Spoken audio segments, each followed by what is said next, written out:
Bienvenue encore cette semaine à Hockey le magazine. Jasmin, comment ça va? Ça va très bien, toi, Danny? Ça va super bien. Dis-moi, qu'est-ce que tu as pour nous cette semaine? Ben, écoute, on va aller dans le gymnase avec Stéphane Dubé et Nathan Légaré comme on le fait à quelques reprises depuis le début de la saison, mais j'ai aussi une entrevue à vous présenter avec Charles Hudon. Vous le savez, il est de retour en Amérique du Nord. Charles Hudon, cette année, on l'a connu avec le Canadien de Montréal, mais il est parti l'an dernier en Suisse. Et ça, peut-être que les gens l'ont oublié à travers la COVID, mais il a vécu toute une expérience en Suisse. De retour maintenant avec le Lightning. Tu pourrais en parler d'ailleurs d'une expérience en Suisse. Oui. C'est un pays que tu as fréquenté. Alors bref, tout ça pour dire qu'on a eu un bon entretien avec l'ancien du Canadien qu'on vous présente dans quelques instants. Toi, de ton côté, à l'Académie CCM, Play 360 avec Katia Edra sur la glace. Exactement, une de nos ambassadrices et on travaille sur le maniement de la rondelle. Vraiment une session très intéressante. Hockey le magazine, c'est parti.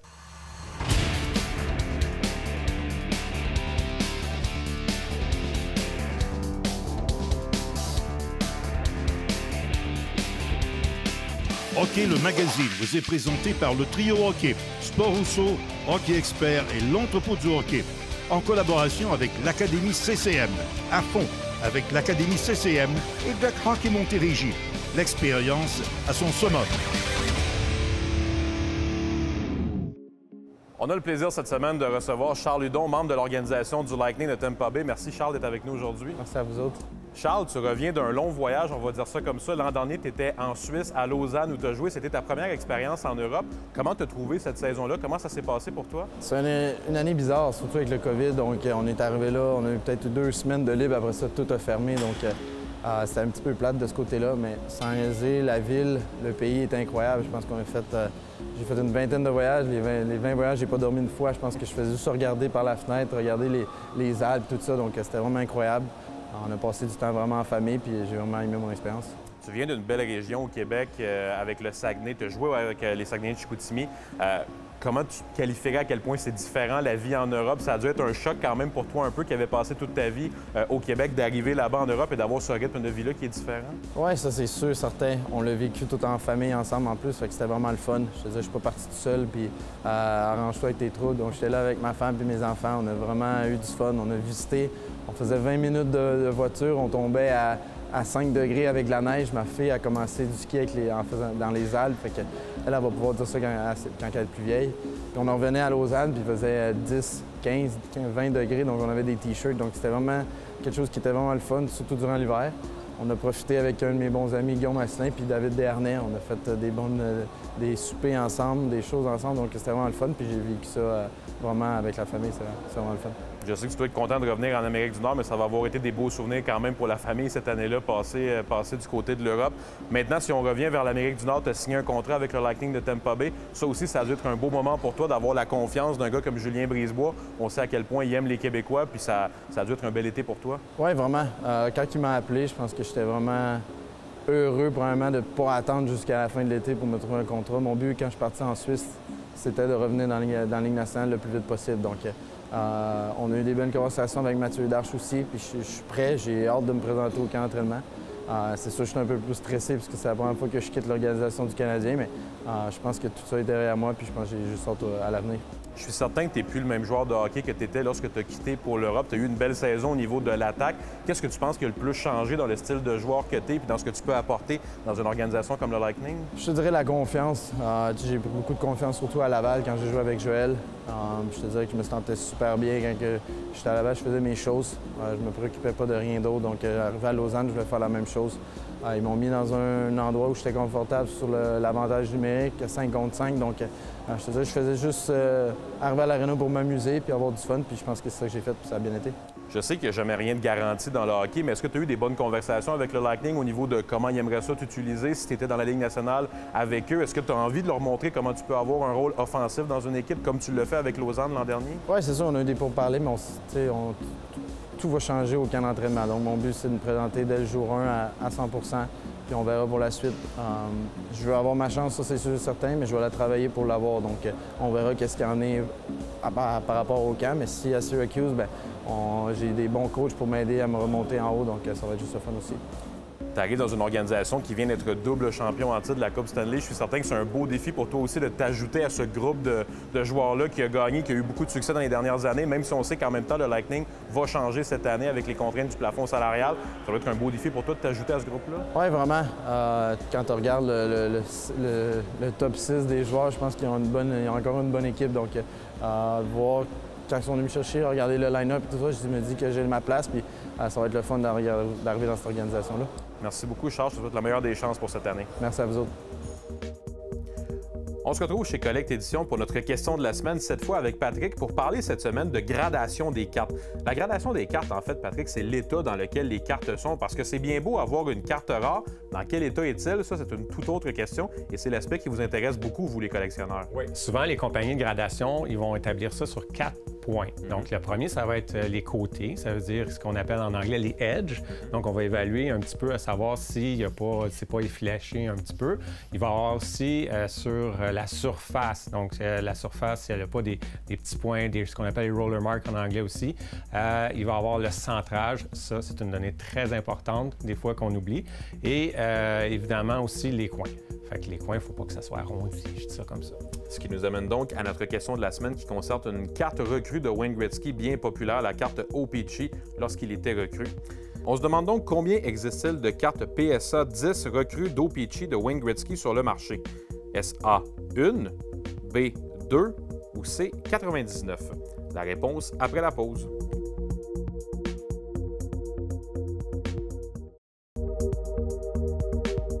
Je demandais avant la pause combien existe-t-il de cartes PSA 10 recrues O-Pee-Chee de Wayne Gretzky sur le marché? La réponse est B, 2. Ça, Patrick, ça frappe l'imaginaire quand même. Seulement 2 cartes qui existent avec la cote maximale de 10. Vous en avez une, d'ailleurs, qui est ici, une carte recrue de Wayne Gretzky, qui n'a pas la cote maximale de 10, ce qui fait quand même que ça a une excellente valeur. Mais cette fameuse cote de 10, c'est ça qui frappe l'imaginaire beaucoup. Là. Oui, parce que souvent, dans les cartes des années 70, 80 et même bien avant, les cartes n'étaient pas centrées nécessairement, puisque c'était fait avec une tranche. Donc, la Wayne Gretzky, celle qui est sortie de 10, les deux qui sont sortis de 10, étaient vraiment en parfaite condition, donc autant les coins, aussi surtout le centrage, donc qui était autant de bleu à gauche qu'à droite, en haut, en bas, et à l'arrière aussi pour au niveau du centrage avec les écritures. Et Patrick, ces 2 cartes avec la fameuse cote de 10 doivent évidemment vouloir dire beaucoup de valeur sur le marché, je me trompe?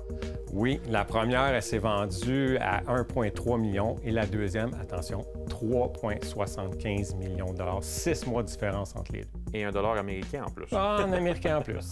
Merci beaucoup, Patrick. Encore une fois, cette semaine, on se retrouve au Centre Perform Plus de Boisbriand avec Stéphane Dubé pour parler d'entraînement en gymnase. Stéphane, au début de la saison, on a fait une capsule au niveau de la coordination entre le haut et le bas du corps. Et on avait conclu cette capsule en disant qu'on n'avait pas nécessairement travaillé la force musculaire, mais vraiment la coordination.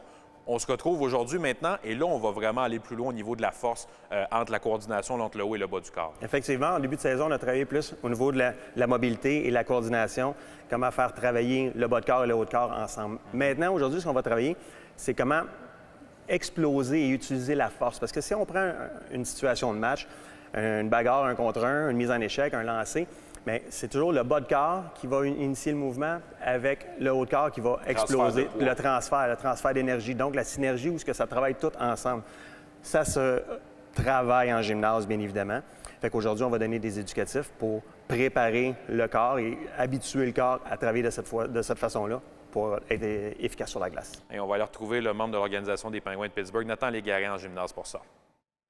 Comme premier exercice qu'on va proposer aujourd'hui, c'est un exercice qui va se faire avec un câble, qui pourrait aussi se faire à la maison avec une résistance tubing, un élastique.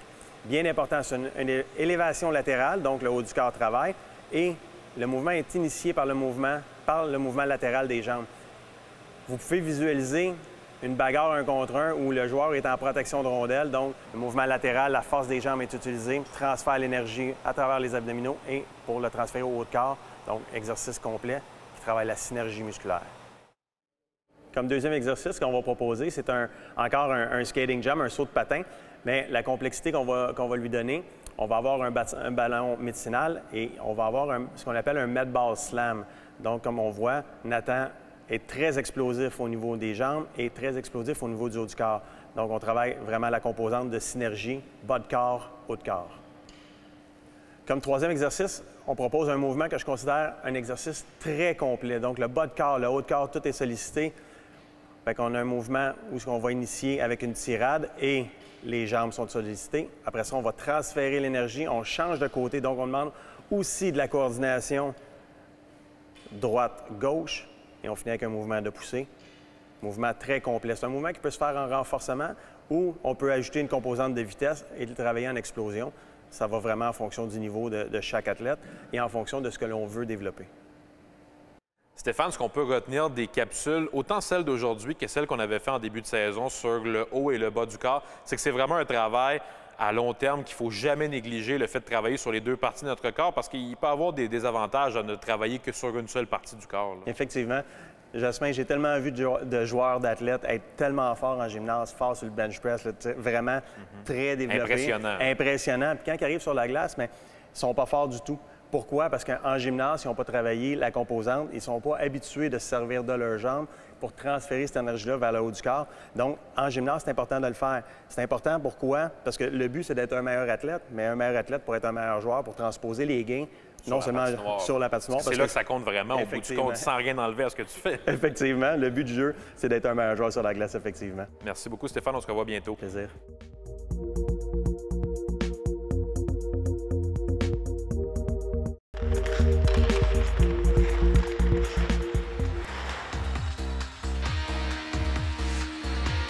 Cette chronique équipement vous est présentée par le Trio Hockey, Sport Rousseau, Hockey Expert et l'entrepôt du hockey. Je pense que c'est évident cette semaine. Éric, pour notre capsule équipement, on va parler des gants. Tout à fait, Bruno. On va parler des nouveautés chez Bauer, CCM et Sherwood. Mais justement, j'aimerais ça que tu veux commencer avec le Bauer. C'est quoi l'évolution de la technologie? Qu'est-ce qui s'améliore chez les gants? Bien, un petit peu comme tous les produits, surtout le poids diminue d'année en année, la protection augmente et puis surtout le confort. Ils font des petites améliorations à droite et à gauche sur certains produits pour s'assurer que le gant est de plus en plus confortable. Du moment qu'en magasin, tu le mets dans ta main, c'est très important le premier contact avec le produit. Et quand tu parles de confort comme ça, parce que moi, je me rappelle, à mon époque, c'était les gros gants carrés, c'était des lignes droites. Là, c'est très serré à la main. Est-ce que c'est quelque chose que tu veux rechercher dans ton confort? Oui, exact. Chaque joueur est différent. Il y a 3 profils de gants qui existent, donc un petit peu comme les patins selon ta main.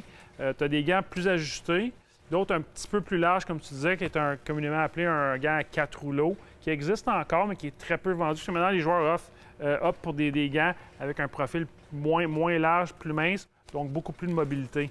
Et là, je le vois ici, là, avec ce gant-là, Sherwood.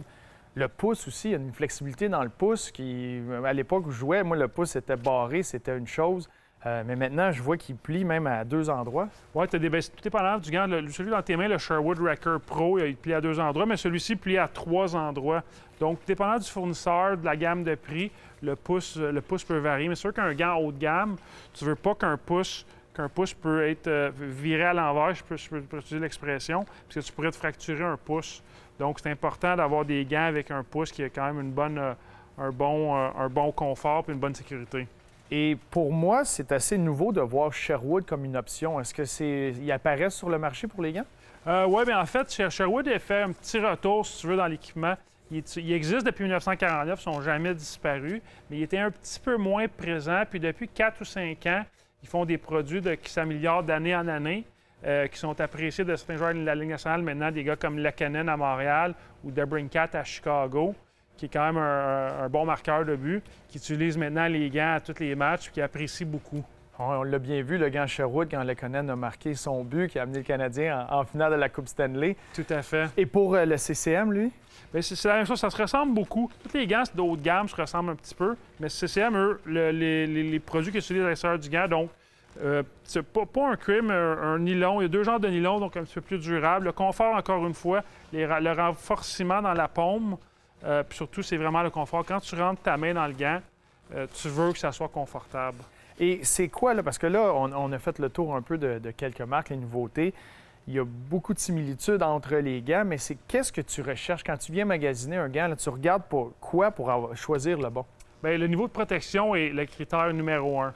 C'est sûr que le budget qui est important aussi, mais il faut s'assurer qu'on soit bien protégé. Quand tu as ton protège-coude, faut que tu assures que ton gant ait la bonne distance. Nos spécialistes en magasin sont là pour conseiller, aider, suggérer, puis s'assurer qu'avant tout que le joueur qui est un joueur élite soit bien protégé.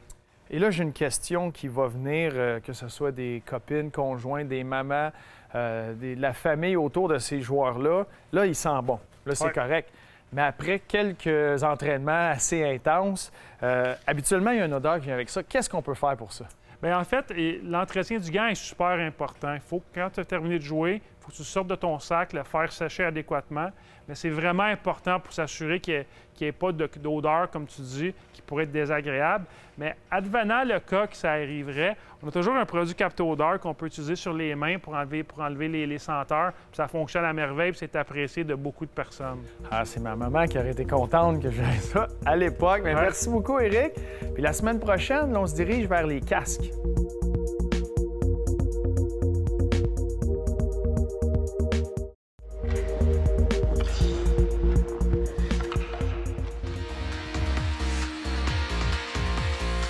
La chronique sur la glace est une présentation de l'Académie CCM.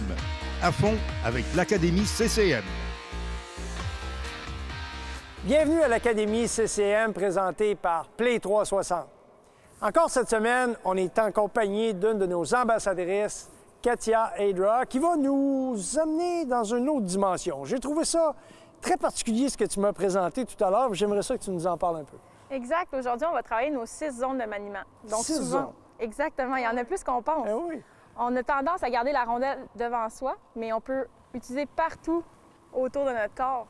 Ça, c'est vraiment l'amplitude et la rotation des épaules. Donc, les torsions, tout ça, ça va évidemment solliciter énormément au niveau de l'équilibre, au niveau du maniement de la rondelle. On va voir ce que ça va donner avec nos jeunes. Donc, aujourd'hui, on va travailler nos 6 zones de maniement. C'est vraiment pour travailler la torsion du haut du corps, bien aller porter nos épaules et non y aller avec notre bâton qui tourne. Donc, la première zone est ici, sur notre côté gauche. On est quand même assez habitué, c'est celle qu'on utilise pour lancer. La 2, c'est entre nos deux jambes. C'est là souvent, on va essayer de manier la rondelle le plus pour faire des moves. 3, on s'en va sur notre revers. C'est là qu'on va pouvoir lancer. 4, on revient sur notre côté fort, à l'arrière de nos patins. 5, on va exagérer. Je vais aller vraiment derrière. Donc, je force mes épaules à vraiment faire une rotation. Et 6, je m'en vais exagérer du côté revers. Comme ça. Donc, aujourd'hui, c'est sur ça qu'on va travailler. Alors, l'exercice semble quand même assez banal, mais le fait qu'ils doivent constamment regarder Katia et regarder son signal, donc les zones de 4, 3, les chiffres. Donc, les jeunes doivent se souvenir des zones. Les faire donc pour vous à l'entraînement, avec vos équipes, ou même avec vos enfants, que ce soit à la patinoire extérieure ou même à l'aréna. Ça devient un exercice qui est quand même extrêmement intéressant pour inciter les jeunes à avoir la tête haute et surtout à réagir rapidement à la consigne qui est demandée par l'entraîneur.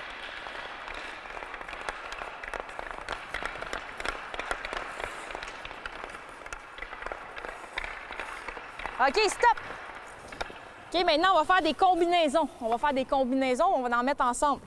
Donc, au lieu de faire des petits maniements, je vais vous dire, admettons, je vous dis 1, 3, 1.